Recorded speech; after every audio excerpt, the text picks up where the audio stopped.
Good morning, sir. Good morning.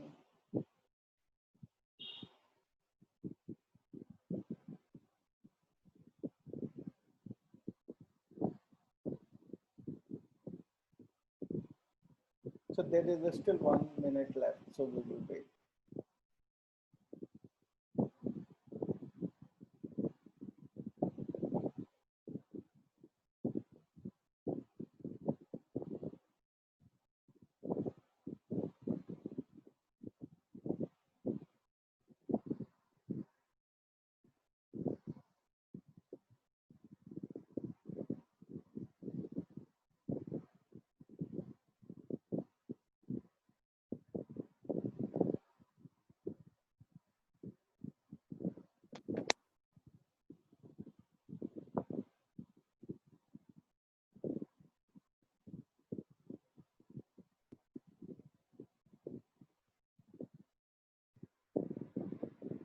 Good afternoon.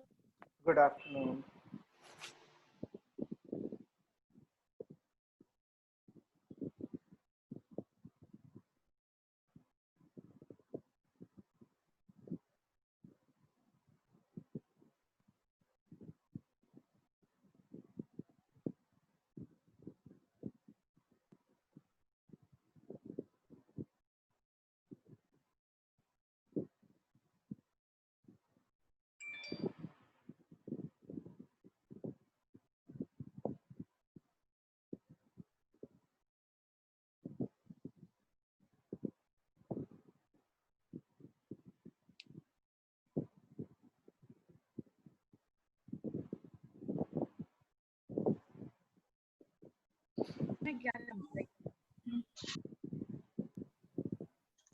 Good afternoon, sir. Good afternoon. Good afternoon, sir. Good afternoon. खेलना कुछ खेलना time आ गया।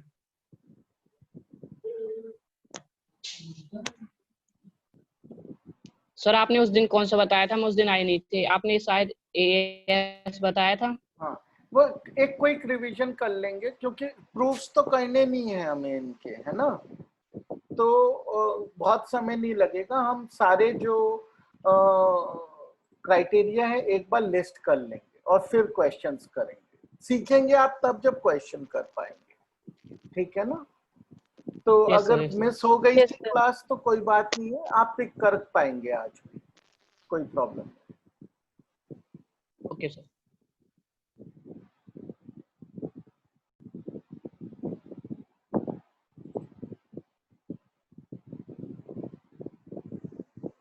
Okay, so we should start. It's 2 minutes now, so we will start.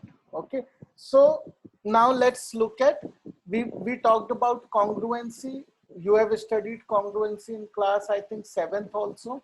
So you know what is congruency. तो अगर किसी की class miss हो गई थी तो हमने उस पर भी डिस्कशन किया था, वो कोई इतनी बड़ी बात नहीं है। अगर आपको वो थोड़ा सा वरना आप देख के समझ जाएंगे। कॉन्ग्रुएंसी तब है जब सारे एंगल सेम है और सारे साइड सेम है, ठीक है, और वो कॉरेस्पॉन्डिंग होने चाहिए। ये जो वर्ड है कॉरेस्पॉन्डिंग, इसके बिना कुछ भी नहीं है, ठीक है। ये गड़बड़ कर दी तो सब गड़बड़ हो गई, तो बस इतना ध्यान रखना है आपको।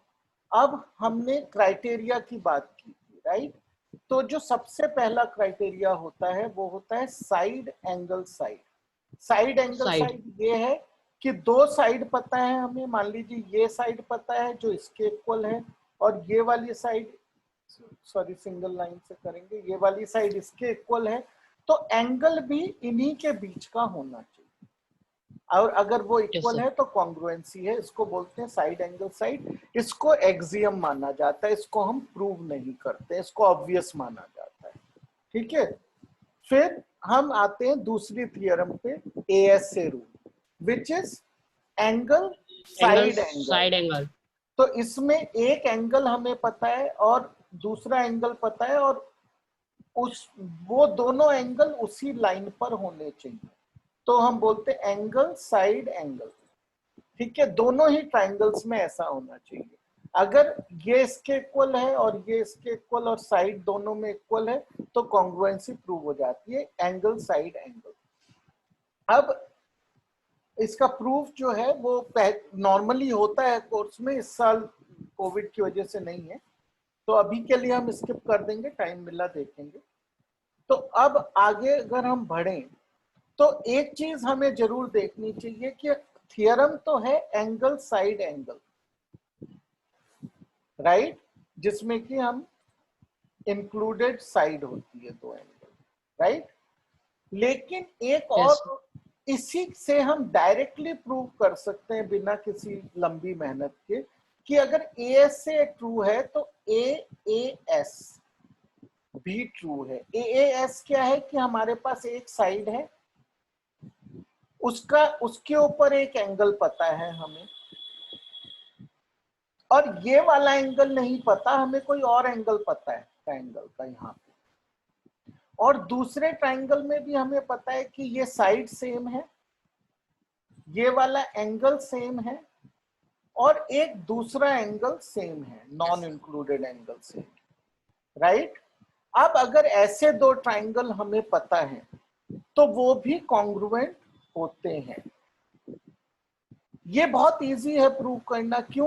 क्योंकि देखिए हमें ये एंगल पता है इक्वल है। अब अगर ये एंगल इक्वल है तो इसका मतलब दो एंगल इक्वल हो गए, तो तीसरा एंगल तो इक्वल होगा ही। कौन सा? एंगल सम प्रॉपर्टी से, क्योंकि अगर ये x है एंगल और ये एंगल y है तो ये वाला angle 180 minus X minus Y होगा, और यहाँ पे भी 180 माइनस एक्स माइनस वाई होगा। तो इसका मतलब AS से अगर रूल है तो AAS भी एक रूल है, ठीक है, ऑल्दो उसको हम एज अ थियरम नहीं पढ़ते, ठीक है। फिर जो हमारा कितने रूल्स हो गए हम हर बार लिखते चलेंगे। सबसे पहला SAS, फिर AS से, फिर AAS, और अब एक और पढ़ेंगे SSS, साइड साइड साइड, यानी कि कॉरेस्पॉन्डिंग साइड्स इक्वल है। ये साइड जो है इसके इक्वल है, इसमें सॉरी एंगल मार्क नहीं करने चाहिए,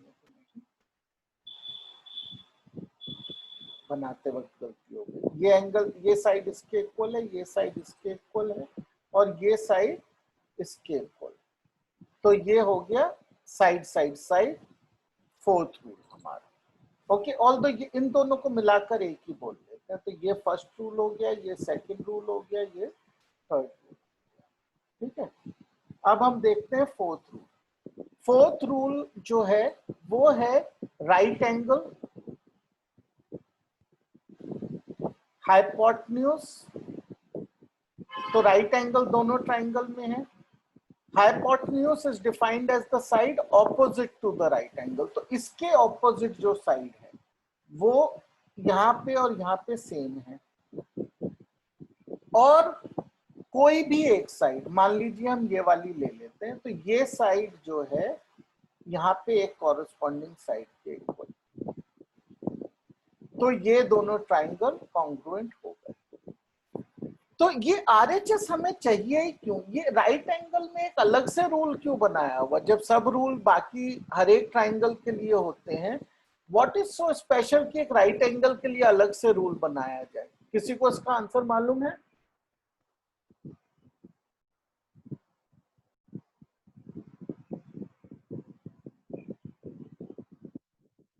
चंचल आप बताइए, आपको पता है कि ये राइट एंगल के लिए स्पेशल रूल क्यों है जब बाकी रूल सारे ट्राइंगल्स पे चलते हैं?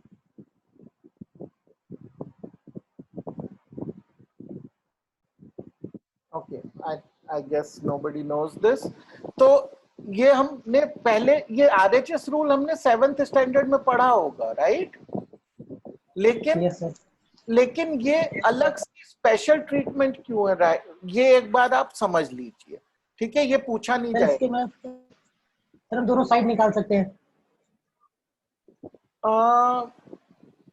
Actually, that is also there, right? That is a very good observation कि राइट एंगल ट्राइंगल में अगर हमें हाइपोटेन्यूज और एक साइड पता है तो हम तीसरी साइड कैलकुलेट कर सकते हैं, और इसलिए कॉन्ग्रुएंसी हम SSS से प्रूव कर सकते हैं, राइट?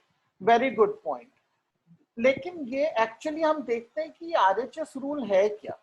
देखिए इसमें ये एंगल है, एक एंगल है और ये साइड है, तो ये हमारा रूल तो एंगल साइड जिसमें दो साइड और एक एंगल होता है, ऐसा रूल SAS होता है खाली, यानी कि SS से कोई रूल नहीं होता हमारा।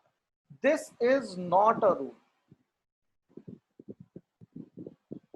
This is only a rule in case of right angle triangle. ऐसा क्यों होता है ये कंस्ट्रक्शन से प्रूव किया जा सकता है, but we won't get there, we don't want to spend so much time on that. But आप ये समझ लीजिए कि this is a special case of SSA which is not a rule normally, it is only a rule in RHS.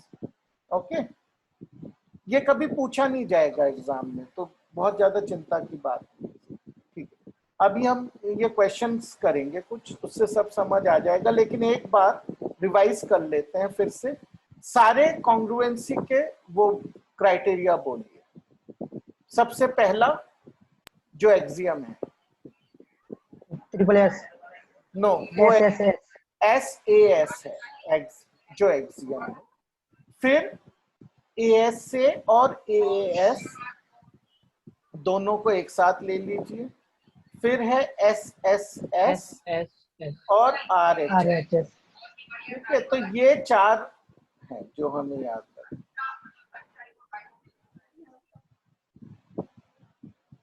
ठीक है, चलिए अब आगे चलते हैं कि क्या क्वेश्चन सॉल्व करें। ओके, तो ये एक क्वाड्रिलेटरल है ACBD, जिसमें AC is equal to AD and AB bisects the angle A। So यानी कि ये जो यस सर, ये वाला एंगल बराबर है, इसके इक्वल है। ओके, तो अब हमें ये शो करना है कि ये जो ऊपर ट्राइंगल है और ये जो नीचे ट्राइंगल है, ये दोनों कॉन्ग्रुएंट है। और किस ऑर्डर ए भी कॉमन है। हाँ, AB जो है कॉमन है। ठीक है, तो जैसे ही हम आंसर लिखना भी यहाँ सीखेंगे, तो सबसे पहले इस चीज पे ध्यान दीजिए कि प्रूफ लिखते कैसे। सो जो सबसे पहली चीज होती है जो प्रूफ में हमें लिखनी होती है वो होती है गिवन। ठीक है, तो गिवन लिखिए कि क्या है गिवन। तो हमें क्या क्या गिवन है, AC is equal to AD and angle CAB is equal to angle BAD। AB। Okay, तो जो भी इंग्लिश में चीजें यहाँ लिखी हुई हैं वो हमने मैथमेटिकल लैंग्वेज में लिख देनी है गिवन। ठीक है, उसके बाद कभी कभी जरूरत होती है, कभी नहीं, लेकिन फिर भी मैं स्टेप में लिखूंगा कि कंस्ट्रक्शन आता है उसके बाद। ठीक है, तो कंस्ट्रक्शन में क्या लिखते हैं हम, ये तभी लिखना है जब जरूरत है। कंस्ट्रक्शन में हम वो चीज लिखते हैं जो हम अपनी तरफ से कंस्ट्रक्शन करते हैं, जो ऑलरेडी गिवन है उसको नहीं लिखते। मान लीजिए इसे प्रूव करने में हमने C और D को ज्वाइन किया होता, मान लीजिए, तो हम वो लिख देते ज्वाइन CD। ओके, तो यहाँ पे कोई कंस्ट्रक्शन नहीं है, ये हम नहीं लिखते। फिर तीसरी चीज क्या लिखते हैं, टू प्रूव। इसमें हम वो स्टेटमेंट लिखते हैं जो हमारा रिजल्ट आना चाहिए। क्या लिखेंगे यहाँ पे, triangle ABC is congruent to triangle ABD। ठीक है, इसके बाद हम लिखते हैं प्रूफ। ठीक है, ये होता है असली पार्ट उसका, लेकिन मार्क्स हर एक चीज के होते हैं। ठीक है, चलिए प्रूफ लिखते हैं हम। तो प्रूफ में सबसे पहले हम क्या लिखेंगे, हमें पता है कि AC is equal to AD। हर एक चीज जो हम कहेंगे उसका रीजन देंगे। क्या रीजन है इसका, गिवन। का रीजन है गिवन। ओके, तो गिवन एज्यूम नहीं करना है, लिखना है। फिर क्या है, हमें पता है कि AB is equal to common. AB okay, common है सर। ओके, इसके बाद हम क्या कहेंगे, angle angle CAB Angle CAB. equals is to equal to angle B BAD. Angle BAD. Right. इसका क्या रीजन देंगे? Angle bisector. Bisector. Okay, Given. No इसका रीजन आपको गिवन AB bisector. ठीक है, इसका रीजन आप गिवन देख के तो गलत तो नहीं कहूंगा मैं उसे, लेकिन नहीं देना चाहिए, क्योंकि ऐसा कोई स्टेटमेंट उसने कहा नहीं है। उसने तो ये बोला है बाइसेक्टर है, तो इसका रीजन है कि एंगल बाइसेक्टर। ठीक है, वो ये शॉर्ट में ही लिखते हैं, पूरा सेंटेंस लिखने की जरूरत नहीं है कि A B is the angle bisector of B A C A B, right. वो ये 2 नंबर का आएगा सर? हाँ सर ये 2 नंबर का आएगा, फिर भी इतना लिखना पड़ेगा? देखिए, मेरा जो मानना है ना, मतलब एक्चुअली इस तरह के सवाल का जवाब मेरे पास होता नहीं है। ठीक है, मेरा मानना यह है कि जो सही जवाब है वही सही जवाब है, नंबर कितने भी हो। ठीक है, तो वो जब एग्जामिनर क्वेश्चन बनाते हैं ना, तो वो ये देख के ही बनाते हैं कि सही जवाब उन नंबरों में फिट हो जाए। तो वो ऐसा नहीं करेंगे कि आपको एक लंबा चौड़ा प्रूफ 1 नंबर के सवाल में दे दें। ठीक है, तो ये काम ना एग्जामिनर का सोचना ज्यादा है, आपको तो सही जवाब देना है। ठीक है, लेकिन यदि एक छोटे टाइम मैनेजमेंट भी तो होता है। नहीं, टाइम मैनेजमेंट देखिए, अगर आपने टाइम मैनेजमेंट का ज्यादा फर्क नहीं पड़ता है इसमें, क्योंकि आपको जवाब तो वो उन्होंने सोचा होगा पहले से। थोड़ा सा भरोसा रखिए आप एग्जामिनर पे, ठीक है, कि उसने जो एग्जाम पेपर बनाया है ना, उसने छोटे सवाल ही कम मार्क्स के बनाए होंगे। वो ऐसा नहीं होगा कि एक 2 पेज का प्रूफ जो है ना 2 नंबर के सवाल में दे दे, ऐसा करेगा ही नहीं हो। ये भरोसा रखना पड़ेगा आपको। ठीक है, अब जो Yes, है sir. अब हम कहेंगे इतना कुछ से हमें कुछ पता चल गया है। क्या पता चल गया है? कि क्या कॉन्ग्रुएंट है। जब हम congruence triangle ACB. Triangle ABC congruence है.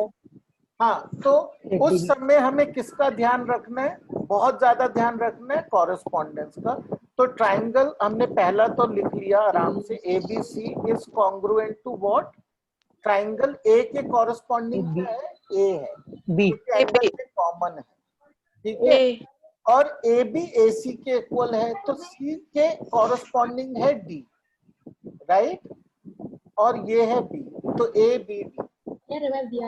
ओके, तो ये बिल्कुल सही आ गया हमारा। इसका रीजन देना, ये वाला रीजन सब रीजन सबसे जरूरी है, राइट। SAS. ये कौन सा reason है? SAS। ये है ऐसे है Yes. ओके, बस रेनगटी। हमारा। ठीक है, अब इसी क्वेश्चन में एक पार्ट और है। एक्चुअली देखिए, कभी ऐसे पार्ट मिस मत कर देना, ये भी एक पार्ट है। What can you say about BC and BD? Sir equal है। So BC is equal Are to equal. BD and BD. we have to give the reason. What is the reason? CPCT। CPCT. Very good. आप लोग expert हैं। Very good. Okay. चलिए आगे चलते हैं। तो अब AD, ये एक फिगर दी हुई है। AD and BC are equal perpendiculars of a line segment AB. Show that CD bisects AB। ठीक है, तो इसमें हम फटाफट लिखते रहते हैं। गिवन क्या है? AD equals to AD and BC are equal. Angle BC equal to are 90 equal. Degree. AD is equal to BC है गिवन, और क्या गिवन है? Angle equal to 90 Angle degree. A is equal to angle B. Angle B equal to angle B is equal to 90 degree. 90 degree. Okay, और क्या कुछ given है हमें? और कुछ गिवन, yes sir। राइट। चलिए टू प्रूव लिखिए क्या है। CD bisects AB। तो अब हम इसको मैथमेटिकल लैंग्वेज में लिखेंगे। CD बाइसेक्ट्स AB, तो क्या लिखना है?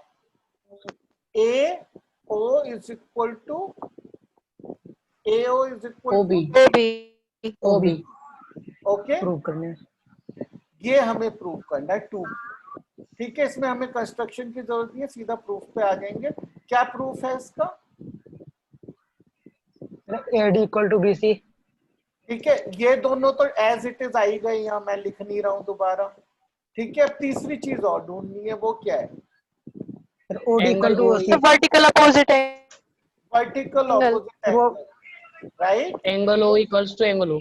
हाँ, लेकिन ऐसा नहीं लिख सकते आप, क्योंकि अगर आप angle O is equal to Angle angle O AOC is equal to angle AOD. The angle AOD is equal to angle BOC. हाँ, अगर आप ये लिखते हैं ना, ये वाली लैंग्वेज केवल कॉमन में यूज होती है, तो ये मत लिखिए, मार्क्स कट सकते हैं। आपको पूरा लिखना पड़ेगा इस केस में, ठीक है, क्योंकि उस वर्टेक्स पे दो एंगल्स हैं। तो AOD OD. Equal to angle BOC, okay. और इसका रीजन जो होगा vertically Opposite angle. Opposite angle, Angle. Okay. और अब Yes, sir. हमारा फाइनल स्टेटमेंट आ जाएगा जो कॉन्ग्रुएंसी सर का, OD इक्वल टू OC भी तो हो सकता है। हाँ, sir OD equal to OC। ये तो गिवन नहीं है हमें। सर ये सेम बेस पे राइट एंगल बन रहा है, राइट ट्रायंगल। सेम बेस पे कैसे पता हमें ये बात? इक्वल है दोनों। नहीं, हमें नहीं और इसे पता। बाद में CPCT से इक्वल कर सकते हैं। हाँ, हाँ। बाद में बता सकते हैं, अभी जरूर। नहीं पता हमें। अरे आप जो चीज प्रूव नहीं हुई उसको थोड़ी ना यूज कर सकते हैं, Yes sir. ठीक है। प्रूव होना चाहिए, एक एक चीज प्रूव्ड होनी चाहिए रीजन के साथ। इसीलिए मैं कह रहा हूँ कि अगर आप रीजन लिखते चलेंगे, इवन गिवन लिखेंगे, अगर आप देख तो फिर गलती नहीं करेंगे कभी, ठीक है। तो अब कौन सा ट्रायंगल किसके परपेंडिकुलर वो है कॉन्ग्रुएंट, हम वो पहले वाले को तो आराम से लिख सकते हैं, उसमें कुछ सोचना नहीं है। BOC लिख दिया। तो अब हमें देखना है B वो वाला है जिसपे राइट एंगल है, तो A है वो, तो AOD. AOD। और इसका सबसे इंपॉर्टेंट जो होता है ये वाला कंडीशन होती है, ये क्या है, ऐसे क्या यूज ASA। ऐसे यूज किया है। देखो ऐसे, हमारे yes, पास sir. ये एंगल है, ये एंगल है और ये साइड है। तो ए ऐसे तो होता अगर हमारे पास ये एंगल और ये एंगल और ये साइड होता, तो क्या है Yes, sir. ये AAS है, AAS. ओके। तो AS से नहीं है, AAS है, ओके। अब इससे हम डायरेक्टली बोल सकते हैं, ऑल्दो वो लिखना जरूरी है, मैं नहीं लिख रहा हूँ, लिखना जरूरी है क्या कि this is equal to this, okay. BO is equal to OD, okay.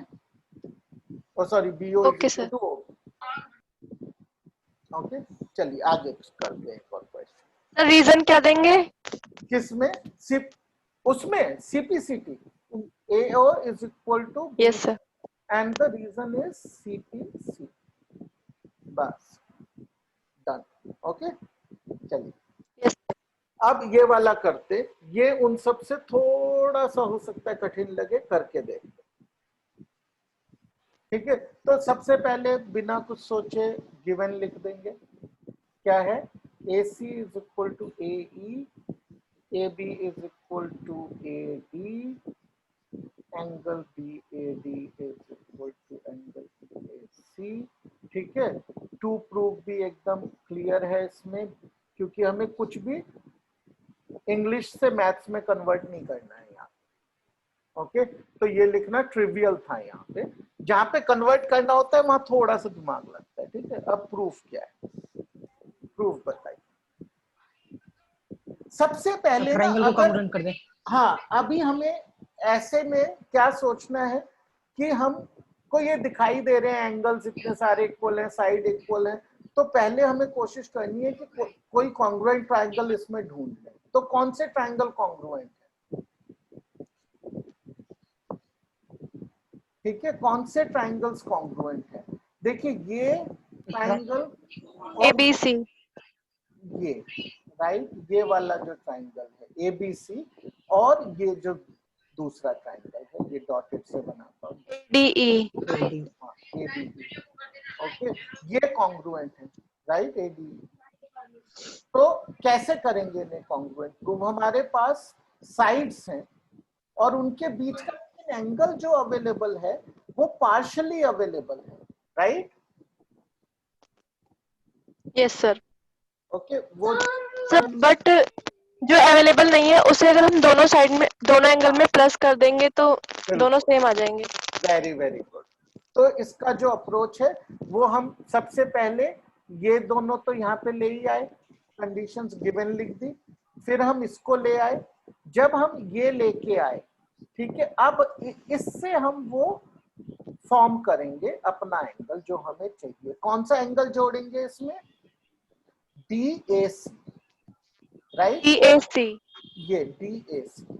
तो अब हम क्या करेंगे, नेक्स्ट स्टेप में लिखेंगे BAD plus DAC is equal to EAC plus DAC। Okay, same angle हमने दोनों बार ऐड कर दिया। इसका आप रीजन ना लिखें तो चलता है क्योंकि this is just a mathematical operation, ठीक है। इसमें हमने ज्योमेट्री यूज की तो ये दिस इज अंडरस्टूड, ओके। क्योंकि आप किसी में 2 से डिवाइड करेंगे, रीजन लिखने की कितनी जरूरत है, ठीक है। अब ये कौन सा एंगल बन गया हमारा? Angle BAC। और ये बन गया हमारा EAD। DA। ये मुझे तो वो क्या है, ऊपर जो लेटर है मुझे दिखाई नहीं दे रहा है, एक मिनट, मैं थोड़ा छोटा। E। Sir E। हाँ, E, ओके। मुझे दिख नहीं रहा था वो ना मेरी EA, ठीक है। तो अब हमारे पास तीनों हमारी कंडीशंस आ गई। एक ये थी तो कौन सी कंडीशन बन गई हमारी? SAS।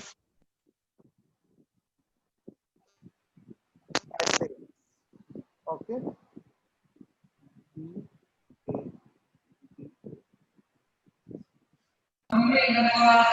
SAS हमारी कंडीशन हो गई। अब हमें क्या प्रूव करना है?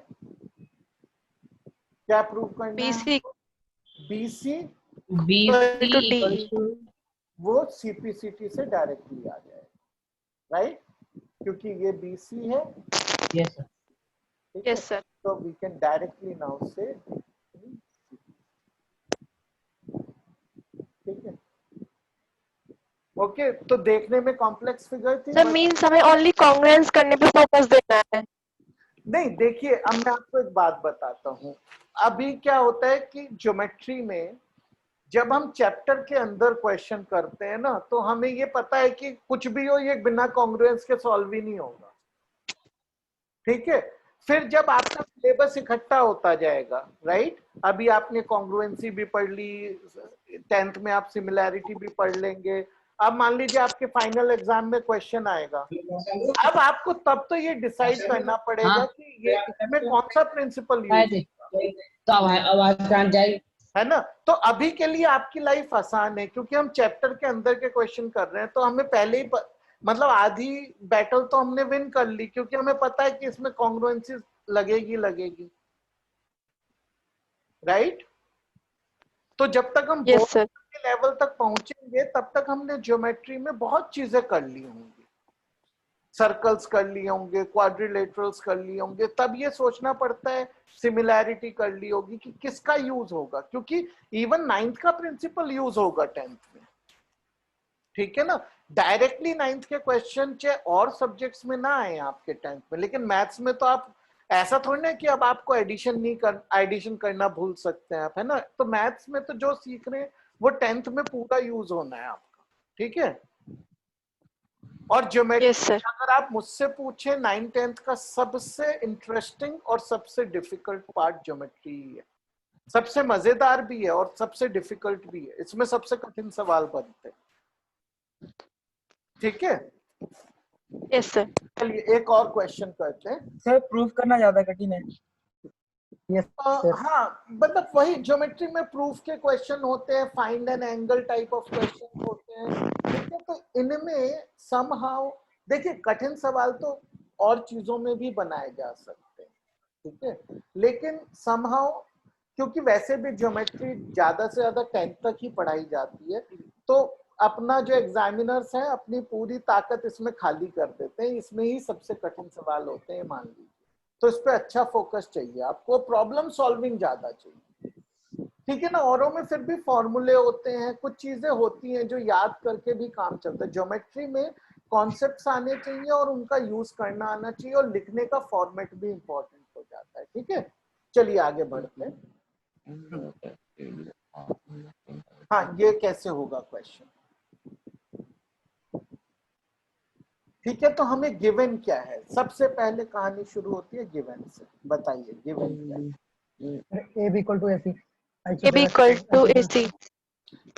हाँ, तो हमें ये दिया हुआ है कि ये जो है दोनों ही isosceles triangle on the base BC। ठीक है, एंड अब देखिए इसमें हमें इंग्लिश से गिवन में भी बहुत सारे कन्वर्जन करने हैं। ओके, पहला कन्वर्जन हमें पता चला कि AB is equal to AC। क्यों? क्योंकि ये आइसोसेलेस ट्रायंगल है ऑन द बेस BC। फिर हमें दूसरा पता चला कि BD is equal to AP AP। Why? Sir common है।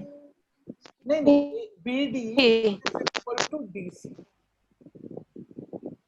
Right? BD is equal to Yes, CD sir. लिख दे। Yes sir. ठीक है, BD is equal to CD CD को D से भी लिख सकते हैं ना? लिख सकते हैं, उसमें कोई फर्क नहीं होता, उसमें कोई कॉरेस्पॉन्डेंस नहीं है, वो केवल उसका नाम है। ठीक है, Yes, तो उसके कभी मार्क्स नहीं कटेंगे। कॉरेस्पॉन्डेंस आता है जब आप ट्राइंगल की ये लिखते हैं कॉन्ग्रुएंस। ठीक है, बट मैं कोशिश करता हूं उस तरह लिखे ताकि कंफ्यूजन ना हो कभी। ठीक है, जरूरी नहीं। फिर और क्या पता है हमें कि हमने AD को एक्सटेंड करके P पे ले आए, उसमें कुछ गिवन नहीं है। ठीक है, तो हमारे पास गिवन ये है। अब हमें टू प्रूफ क्या है, वो अलग अलग पार्ट का बार बार लिखा जाएगा। तो अभी पहला करते हैं, ABD is congruent to triangle. Triangle से अब बताइए कैसे CD। होगा ये? सर एडी कॉमन जोड़ देंगे हो जाएगा। ए बी और ए सी गिवन है, बी डी और सी डी गिवन है, और ए डी कॉमन। हाँ, गिवन अभी में रुकिए, हमें एसएसएस रूल तो हो जाएगा। ये जो ट्रायंगल है ना ABD, तो ये ट्रायंगल है, इनको कॉन्ग्रुएंट यस सर। करना है। ठीक है, तो कैसे हो जाएगा? डायरेक्टली? डायरेक्टली तो नहीं हो रहा है। Sir A B equal to हमारे ए सी। पास पता है कि ये इसके इक्वल है, ये इसके इक्वल है। Yes sir. फिर ए डी इज कॉमन। ये एडी common कॉमन है। तो ये क्या हो गया? SSS rule. ठीक है ना, तो ये SSS से प्रूव हो गया। मैं लिख नहीं रहा हूं, ठीक है, लेकिन ये SSS से प्रूव हो गया, तो यहां लिख देते हैं SSS। अब हम करते हैं ABP is congruent to ACP। क्या है? ABP, ABP, तो ये जो बड़ा ट्राइंगल है इनको करना है। ये कैसे प्रूव करेंगे हम? सर ए बी और ए सी गिवन है। एपी कॉमन है। AP गिवन कॉमन है। फिर angle B is equal to angle C हो सकता है, क्योंकि यस सर। आइसोसेलेस ट्रायंगल के अपोजिट साइड के अपोजिट एंगल जो इक्वल होते हैं। हाँ, लेकिन हमारे पास ये कॉमन साइड है, यस सर। ये हमारे पास कॉमन साइड है, राइट? और ये है, तो ये रूल क्या Yes, बन गया? ये रूल बन गया S, यस है ना? SAS तो नहीं बना, SAS तो बनता अगर इंक्लूडेड एंगल होता। देखिए हमारे पास ये, हमारे पास क्या हो गया कि AB is equal to AC हो गया है, yes sir. AP is equal to AP हो गया है। ठीक है ना, और angle B is equal to angle C हो गया है। ठीक। लेकिन कौन सा एंगल? ये वाला, यानी कि ABP, right, and angle ACP। लेकिन ये तो इंक्लूडेड एंगल है ही नहीं इन दोनों साइड्स के बीच में, वो तो ये वाला एंगल है इंक्लूडेड। तो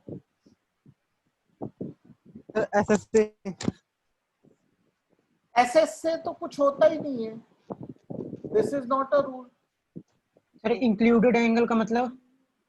इंक्लूडेड एंगल का मतलब होता है कि अगर दो साइड्स हम एक ट्राइंगल की ले रहे हैं, हम ये वाली साइड ले रहे हैं और ये साइड ले रहे हैं, तो हम केवल इसी एंगल को ले सकते हैं, ये या ये एंगल नहीं ले सकते। इसको बोलते हैं इंक्लूडेड एंगल, इन दोनों साइड से बना हुआ एंगल। एसएएस में केवल वही एंगल अलाउड है आपको। जैसे एएसए में अगर एक साइड ले ली तो दोनों एंगल उसी पे होने चाहिए, उसी तरह एसएएस का मतलब यह है कि उन्हीं दोनों साइड से बना हुआ एंगल। तो अब देखिए ना कि हमने ये प्रूव कर दिया है कि ABD is equal to is congruent to ACD, तो वहां से हमें आ जाएगा, तो इसको छोड़ दीजिए, Yes, sir. Angle angle D है जी। AP BAP is same as CAP, CAP और इसका रीजन क्या देंगे हम? CPCT CPCT, okay, from triangles. ठीक है, उतना लिखने की जरूरत नहीं, आप CPCT लिख के भी छोड़ सकते हैं, लेकिन आप लिख सकते हैं अगर आप चाहें CPTC from these two triangles, right. तो इसका ये एंगल देंगे, तो अब हमारे पास SAS। Now we can prove this with SAS। Got it? Yes sir. Okay, now let's move to next. Yes, sir. AP bisects, तो मतलब अभी तक देखिए, मैं फिर स्ट्रेस कर रहा हूं कि ध्यान देने की बात क्या है इसमें, कि ना देखिए, अगर आपको दिख ही रहा होगा कि कौन से ट्रायंगल कॉन्ग्रुएंट है, वो 90% केसेस में आपको 100% दिख रहा है, राइट। लेकिन अगर आपने रीजनिंग गलत दी Yes, तो sir. मार्क्स नहीं आएंगे, ठीक है। तो बहुत ध्यान देना है कि इंक्लूडेड कौन सा है, कॉरेस्पॉन्डिंग कौन सा है, इंक्लूडेड, कॉरेस्पॉन्डिंग, इन चीजों पे बहुत ध्यान देना है, तभी आप स्कोर कर पाएंगे, वरना बहुत आसान है, ठीक है। Okay, now let's come to the third part. AP bisects angle A as well as angle D, ठीक है। तो पहली बात है एंगल A पे फोकस करते हैं, ठीक है। दो part, AP bisects angle A, okay. तो अब ये इसको बाइसेक्ट करता है, ये करने में अब कुछ भी नहीं बचा है, क्योंकि हमने प्रूव कर ही दिया है कि ये इसके इक्वल है CP, yes sir. Right. Yes, sir. ये हम प्रूव कर चुके हैं। और हम Yes, sir. अब हम जो है, अब हमें क्या करना है, अब ये भी प्रूव करना है कि एंगल D को EBD और PCD triangle और congruent. हाँ, लेकिन अभी हमें तो A पार्ट तो हो गया इजली CPCT से, ठीक है। अब एंगल D कैसे प्रूव करेंगे, क्योंकि हमने एंगल, ये वाले दो एंगल इक्वल हैं, ये तो अभी प्रूव नहीं किया है, सर नीचे वाले दोनों ट्रायंगल छोटे छोटे जो उन्हें कॉन्ग्रुएंस दिखा देंगे। Yes. So now we can show the congruency of this. Although we can mathematically also prove it, okay? Because we have proven that this angle is equal to this angle. Okay? ये हम prove कर चुके हैं इन दो triangles के congruency से, जो हमने फर्स्ट पार्ट में। Yes sir. तो हम उससे 180 माइनस करके भी दिखा सकते हैं, ठीक है। लेकिन let's do it geometrically, not by calculation. Then we will do it by proving that these two triangles are congruent. तो कैसे प्रूव होंगे वो congruent? क्योंकि ये साइड इसके इक्वल है CPCT से ऑलरेडी, ये कॉमन साइड है, और ये सेकंड क्वेश्चन के CPCT से प्रूवन है। तो SSS रूल से हमने इनको भी प्रूव कर दिया। तो पहले हम SSS करेंगे और फिर हम क्या करेंगे, CPCT कर देंगे। ओके, तो ये हो गया। अब last part, AP is a perpendicular bisector of BC। तो जब हम बोलते हैं परपेंडिकुलर बाइसेक्टर, तो हमें दो चीजें प्रूव करनी होती है, ओके। तो टू प्रूव 90 डिग्री और दोनों साइड इक्वल। तो देखिए, इसमें जब टू प्रूव लिखेंगे ना पार्ट 4 का, तो बहुत ध्यान से आपको दोनों चीजें लिखनी है टू प्रूव में। ये एक अच्छा एग्जांपल है जहां हम इंग्लिश से टू प्रूव बना रहे हैं, ठीक है। तो हमको ये लिखना है इसमें कि AP is the bisector of BC, ठीक है। तो हमें ये लिखना पड़ेगा कि BP is equal to CP CP and also what? Angle Angle APB is equal to angle APC. APC is equal to 90 degrees. तो टू प्रूव में ये दोनों स्टेटमेंट आएंगे. ओके, हमने इस इंग्लिश को मैथ्स में इस तरह ओके सर. एक बार आपने ये लिख दिया, फिर ये क्वेश्चन जो है वो ट्रिवियल है क्योंकि ये लीनियर पेयर है. ठीक है ना, ये लीनियर पेयर है. अगर ये एंगल x है तो ये भी x है, तो x 2x is equal to 180 degrees. So x is equal to 90 degrees. और ये तो CPCT से हम ऑलरेडी प्रूव करेंगे.